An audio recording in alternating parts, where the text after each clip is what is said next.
Shocking crime. Prosecutors are talking about the indictment of a man who they say killed his pregnant girlfriend execution style. Her body found days later in a shallow grave in Montgomery County. WJZ is live at Wall Lake High School in Columbia, where Laura Wallen worked as a teacher. Rick Ritter with the case against Tyler Tessier. Rick.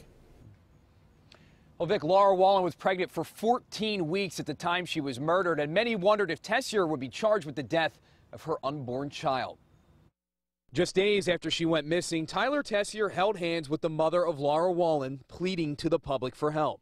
I don't believe anybody has any inclination to think that something was wrong. 1 month later, with a soap opera-like twist, Tessier's been pinned with Wallen's murder and now indicted by a grand jury. He lied to my face. A pregnant Howard County teacher, Wallen went missing in early September. While her students held on to hope, police honed in on Tessier, her boyfriend, as the killer. There are conflicting statements that have been obtained from Mr. Tessier. Days later, Wallen's body was found in a shallow grave in a field in Damascus, and Tessier was charged with shooting her in the back of the head.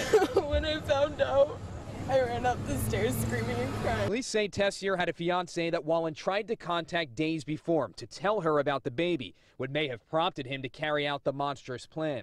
I think that at the time of trial, we'll be talking about what we believe the motive to be. On Friday, the Montgomery County State's attorney did announce the indictment, but said Tessier will not face charges in the death of the unborn baby. Citing Maryland law, the news drew outrage from dozens on social media. Based on medical testimony, the child was not viable independent of Miss Wallen. As a result, the defendant is not chargeable. In regards to DNA testing and whether Tessier was definitively the father of Wallen's unborn child, prosecutors are staying tight-lipped. At the time of trial, I think that question will be answered.